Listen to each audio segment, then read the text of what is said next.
When it comes to our inability to sort of have conversations with one another, yeah, that's exacerbated by social media. The truth is that when you're at a coffee shop with a bunch of people, you can probably have a conversation with most of them. On social media, because it's anonymous and because you're hidden behind a screen, you'll say things to people on social media you would never say to anybody in person ever. And people always ask me, I'm relatively well known. I get a lot of people who come up and people are like, well, is that ever dangerous? I'd say that like 99.9% of the time when somebody comes up, it's because they like the show, they want a picture, they're super nice.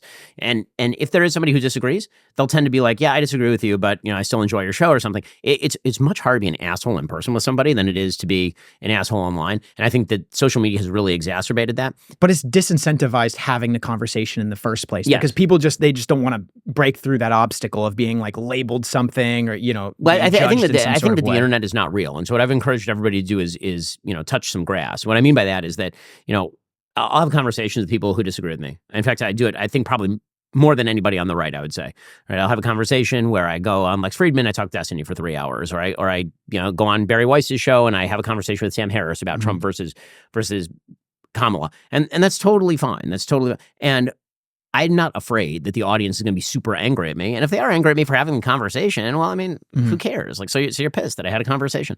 There are a lot of people who read the comments and like, oh, how could you possibly have a conversation? So a few years back, there was a host on a major left-wing podcast, and I'd met him at a conference.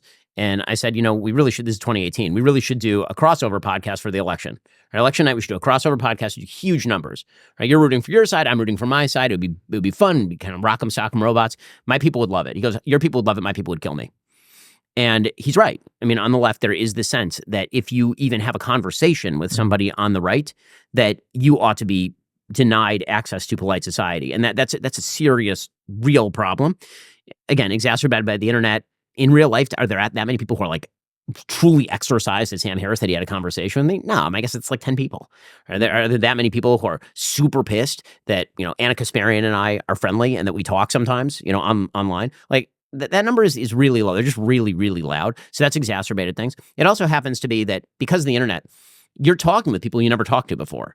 Right? The reality is before the internet, the vast majority of people that you personally talk to were people in your immediate community, obviously. And so that lent itself to a sense of community because you have to see these people every day. You want to be a jackass to your grocer, you have to see that guy every single day. You want to be a jerk to your bank teller. You don't want to be nasty to your next door neighbor. These are people you're going to have to deal with in society. It's not a one-off. Right? When it comes to economics, for example, the thing that tends to generate positive effects in capitalism is repeat business, right? You want repeat business, which is why you don't just rip somebody off, right? The reason you don't rip somebody off is once you create that trust deficit, you can never do business with them again. The internet is a series of one-offs. It's a series of, I can say what I want to you because I'm never going to see you again. I have no idea who you are. That's not true in your local community.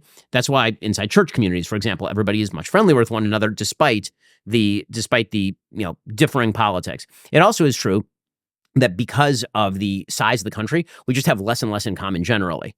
And then when you add to that diversity, a very hands-on federal government that has an enormous amount of power.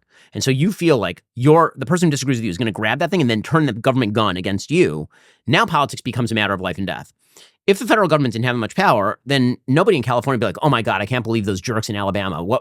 Because who cares? Mm-hmm. Like, who cares? Like, you might have opinions about it. You might have really deep and abiding opinions about what should happen in Alabama or vice versa. But it's not like you're sitting there every day like, oh my God, those people in Alabama, they're such a threat to me. There's something that the founders knew this, which is why they delegated the vast majority of powers to the states and didn't actually delegate very many powers to the federal government. The growth of the federal government, combined with a more disparate public in terms of its opinion, combined with the viral quality of the internet, has broken down all of that. And the only solution to that is go touch grass, go to a church group, go find a social group, go hang out with people in flesh, human beings with a face, and have conversations with those people and ignore a lot of the trash that's happening online. And then on a governmental level, and again, I mentioned Anna Kasparian, I had her on the show and I said, well, one thing we might be able to agree on is and we disagree on nearly everything. What if the federal government just was not that important in your life? What if, like, you want to live in California? Fine, live in California. I used to. I didn't like it. I moved. So what if that?